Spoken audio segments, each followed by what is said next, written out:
Hello everyone, कैसे हो आप सभी। आई होप आप सभी लोग बढ़िया होंगे और अपने पेपर की पढ़ाई लिखाई को बिल्कुल बेहतरीन तरीके से कर रहे होंगे। तो आज के वीडियो में हम लोग पढ़ने वाले हैं वैदिक काल को, यानी हम लोग वैदिक काल के अंतर्गत आज हम लोग वेदों के बारे में अध्ययन करने वाले हैं। यानी जो अपने वेद होते हैं 4 प्रकार के, ऋग्वेद, सामवेद, यजुर्वेद और अथर्ववेद, उसी के बारे में आज हम लोग अध्ययन करने वाले हैं। ठीक है, तो वीडियो को आप लोग अंत तक देखिएगा और यकीन मानिए मेरे भाई, वैदिक काल से संबंधित और वेदों से रिलेटेड आपके जितने भी डाउट होंगे, क्वेश्चंस होंगे, सारे के सारे खत्म हो जाएंगे। और आप अगर इस वीडियो को देख लेते हैं तो आपके वेदों से संबंधित सारे के सारे प्रश्न एग्जाम में जो है बन जाएंगे, एक भी प्रश्न नहीं छूटने वाला होगा। ठीक है, तो बस आप लोग वीडियो को अंत तक देखिए। ठीक है, बस यही कहना है। ठीक है, और बाकी अगर आप कोई भी पढ़ना चाहते हैं कोई भी सब्जेक्ट को, तो आप जाइए, प्लेलिस्ट बना है। ठीक है, सबका प्लेलिस्ट बना है, हिंदी का भी, अंग्रेजी का भी, ठीक है, फिजिक्स का भी, इतिहास का भी, वहाँ से आप पढ़ सकते हैं। ठीक है, तो चलिए हम इस वीडियो को स्टार्ट करते हैं। देखना मेरे भाई, जैसा कि हमने लिख रखा है कि इतिहास और वेद, ठीक है, तो यानी हम वेद के बारे में अध्ययन करने वाले हैं। ठीक है, चलिए, तो हमने लिखा है मेरे भाई कि वेद जो हैं 4 प्रकार के होते हैं। ठीक है, कौन कौन सा? तो पहला हो जाएगा ऋग्वेद, दूसरा हो जाएगा यजुर्वेद और तीसरा हो जाएगा सामवेद और चौथा हो जाएगा अथर्ववेद। ठीक है, तो पहला प्रश्न यहाँ से ये बनता है मेरे भाई कि आपसे एग्जाम में जो है वेदों का ऑर्डर पूछ लेता है, यानी जो है वेदों का क्रम पूछ लेता है। ठीक है, कि इस ऋग्वेद के बाद कौन सा वेद आता है और सामवेद के बाद जो है कौन सा वेद आता है। तो सबसे पहले आप उसको क्लियर कर लीजिए कि सबसे पहले आता है मेरे भाई क्या? तो सबसे पहले आता है ऋग्वेद, तब क्या आता है यजुर्वेद, तब क्या आता है सामवेद, तब क्या आता है अथर्ववेद। ठीक है, तो हमने क्या लिखा? रायसा, RYSA, यही इसका ट्रिक है वेदों के क्या? तो क्रम का ट्रिक यही है, RYSA, यानी ऋग्वेद, यजुर्वेद, सामवेद, अथर्ववेद। ठीक है, यही इसका क्रम होता है, तो ध्यान में रखिएगा। ठीक है, चलिए अब हम लोग इसमें से पढ़ते हैं पहला वेद को, यानी जो है आज हम लोग सबसे पहला हम पढ़ेंगे ऋग्वेद को। ठीक है, तो चलिए हम देखते हैं। पहला है मेरा भाई ऋग्वेद। ठीक है, तो देखिए ऋग्वेद क्या है? यह सबसे प्राचीन वेद है।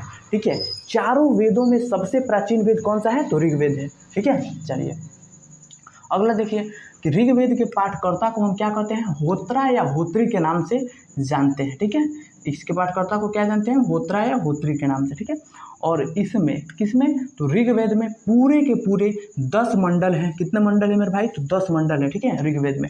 ठीक है, चलिए अगला इसमें क्या प्रश्न बनता है, क्या पॉइंट बनता है कि आयुर्वेद जो है इसका उपवेद है।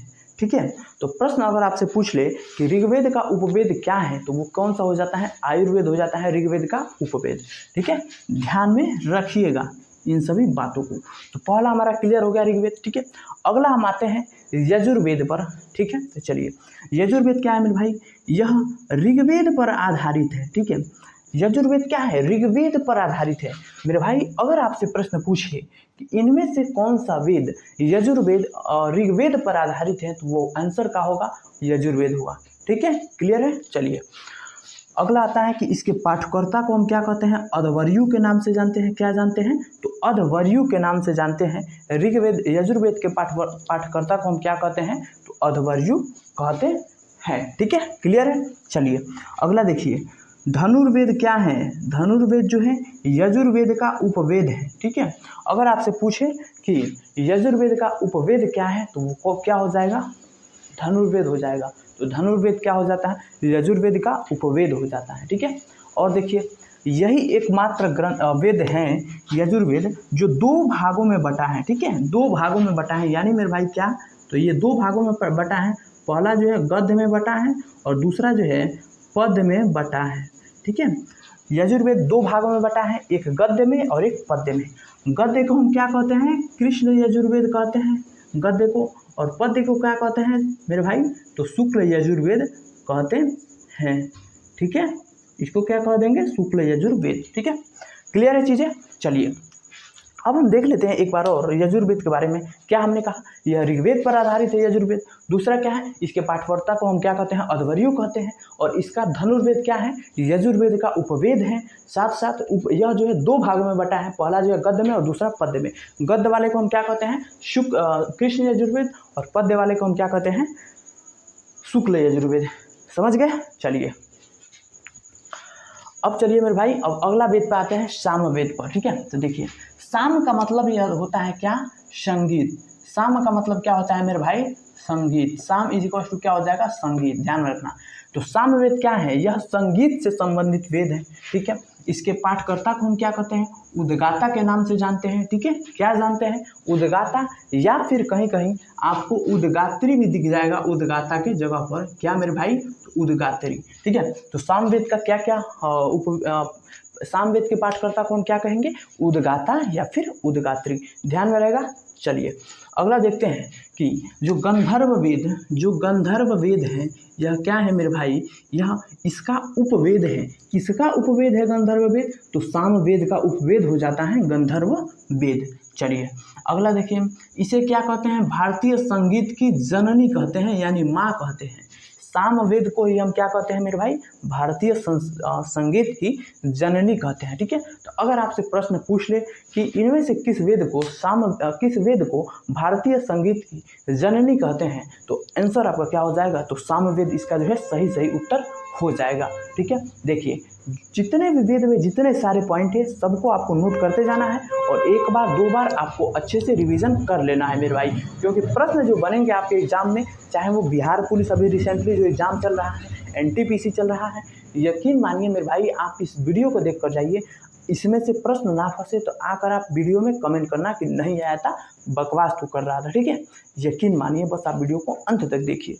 चलिए, और इसमें क्या एक पॉइंट बन सकता है मेरे भाई, इसी वेद में, किसमें, तो सामवेद में अकाल और भूकंप का वर्णन पहली बार इसी में देखने को मिलता है। अकाल और भूकंप का वर्णन जो है इसी में देखने को मिलता है। ठीक है, और साथ साथ जो संगीत का सुर है, सात सुर, सारे गामा पाधानी, ये किसमें देखने को मिलता है, तो ये भी जो है किसमें, तो सामवेद में ही देखने को जो है मिल जाता है। ठीक है, चलिए अब अगला हम आ जाते हैं अथर्ववेद पर। ठीक है, चलिए अथर्ववेद पर, तो यह क्या है, अथर्ववेद जादू टोना से संबंधित वेद है। अथर्ववेद, इसके पाठकर्ता को हम क्या कहते हैं, तो इसके पाठकर्ता को हम अथवागा या फिर ब्रह्म कहते हैं। ठीक है, और शिल्प वेद क्या हो जाता है मेरे भाई, तो अथर्ववेद का जो है उपवेद हो जाता है। ठीक है, तो अथर्ववेद में कितने पॉइंट अपने बन रहे हैं, यह जादू टोना से संबंधित है, पहली बात ये हो जाएगी। दूसरी बात क्या हो जाएगी, इसके पाठकर्ता को हम जो है अथवागा या फिर ब्रह्म कहते हैं। तीसरी बात क्या हो जाएगी, शिल्प वेद जो है अथर्ववेद का क्या हो जाता है, उपवेद हो जाता है। ठीक है, अगला इसमें पॉइंट बन सकता है क्या, तो स्वयंवर का वर्णन, स्वयंवर का वर्णन भी किसमें देखने को मिलता है मेरे भाई, वर्णन भी अथर्ववेद में ही देखने को मिल जाता है। स्वयंवर का वर्णन भी अथर्ववेद में है। ठीक है, क्लियर है। तो चलिए एक बार क्विक रिवीजन मारते हैं। ठीक है, क्विक रिवीजन मारते हैं, बहुत गर्मी है मेरे भाई। ठीक है, देखिए चलिए ऋग्वेद पे आते हैं। इसमें क्या क्या पॉइंट बन रहे थे अपने, कि यह सबसे प्राचीन वेद है, इसके पाठकर्ता को हम होत्रा या होत्री कहते हैं। इसमें 10 मंडल पाए जाते हैं और इसी ऋग्वेद के जो है तीसरे मंडल में जो है गायत्री मंत्र का उल्लेख किसमें है, तो ऋग्वेद के तीसरे मंडल में है। ठीक है मेरे भाई, तो हम लिख दे रहे हैं थर्ड मंडल में क्या है, गायत्री मंत्र का उल्लेख है। और किनके द्वारा लिखा गया है गायत्री मंत्र विश्वामित्र ऋषि द्वारा गायत्री मंत्र जो है लिखा गया है। वो किसमें है, तो ऋग्वेद के तीसरे मंडल में हो जाता है। और तीसरा मंडल क्या है, प्राचीन मंडल। ठीक है, तो प्रश्न देखिए कैसे आपको फंसा सकता है कि गायत्री का मंत्र का उल्लेख जो है ऋग्वेद के नवीन मंडल में है या प्राचीन मंडल में है, तो आप आंसर मारिएगा प्राचीन मंडल में है। अगर पूछ दे कि गायत्री मंत्र का उल्लेख जो है ऋग्वेद के जो है किस मंडल में है, तो आप मारिएगा तीसरे मंडल में है। और पूछ दे कि गायत्री मंत्र जो है किनसे संबंधित है, किनके द्वारा लिखा गया है, तो ये हो जाएगा विश्वामित्र ऋषि द्वारा। ठीक है, चलिए अगला क्या, इसका उपवेद क्या हो जाता है, आयुर्वेद इसका जो है उपवेद हो जाते हैं। अब आते हैं यजुर्वेद पर। यजुर्वेद क्या है, यह ऋग्वेद पर आधारित है। इसके पाठकर्ता को हम क्या कहते हैं, अध्वर्यु कहते हैं। और धनुर्वेद क्या हो जाता है, यजुर्वेद का उपवेद हो जाता है। और एकमात्र यह ग्रंथ है, इसको 2 भागों में बांटा गया है, पहला गद्य में, दूसरा पद्य में। ठीक है, तो गद्य वाले को कृष्ण कहते हैं और इसको शुक्ल कहते हैं। ठीक है, अगला देखते हैं संगीत, सामवेद। तो सामवेद क्या है, यह संगीत से संबंधित है। इसके पाठकर्ता को उद्गाता या उद्गात्री कहते हैं। गंधर्व वेद क्या हो जाता है, सामवेद का उपवेद हो जाता है। इसे भारतीय संस्कृत की जननी कहते हैं। और पहली बार 7 सुरों का वर्णन सारे गामा पादानी इसी में देखने को मिलता है, तथा अकाल और भूकंप का भी वर्णन किसमें है, तो सामवेद में ही हो जाता है। ठीक है, चलिए अगर आप देख लेते हैं अथर्ववेद, यह क्या है तो जादू टूना से संबंधित है। और इसके पाठकर्ता को हम क्या कहते हैं, उद्गाता या सॉरी दोस्तों अथवागा या फिर ब्रह्म कहते हैं। ठीक है, शिल्पवेद क्या हो जाता है तो इसका उपवेद हो जाता है। और स्वयंवर का वर्णन भी किस में देखने को मिलता है तो अथर्ववेद में देखने को मिलता है। ठीक है, तो मेरे भाई यही है वेदों का क्रम और यही है वेद आपके चारों। अगर क्रम पूछे तो ये ट्रिक याद रखना, रायसा आरवाइया से ऋग्वेद यजुर्वेद सामवेद अथर्ववेद। ठीक है, चलिए तो अब मेरे भाई आप कमेंट करके बताना वीडियो कैसा लगा। और आप कोई सा भी बुक उठा लीजिए भैया, सब बुकों का निचोड़ हमने लाया है पूरे आपके। ठीक है, तो मेरे भाई टीचर का मतलब क्या होता है कि सबको जो है जितने भी आप टॉपिक पढ़ रहे हैं उन टॉपिकों को जो है सिंप्लीफाई करके आपके सामने पेश किया जाए।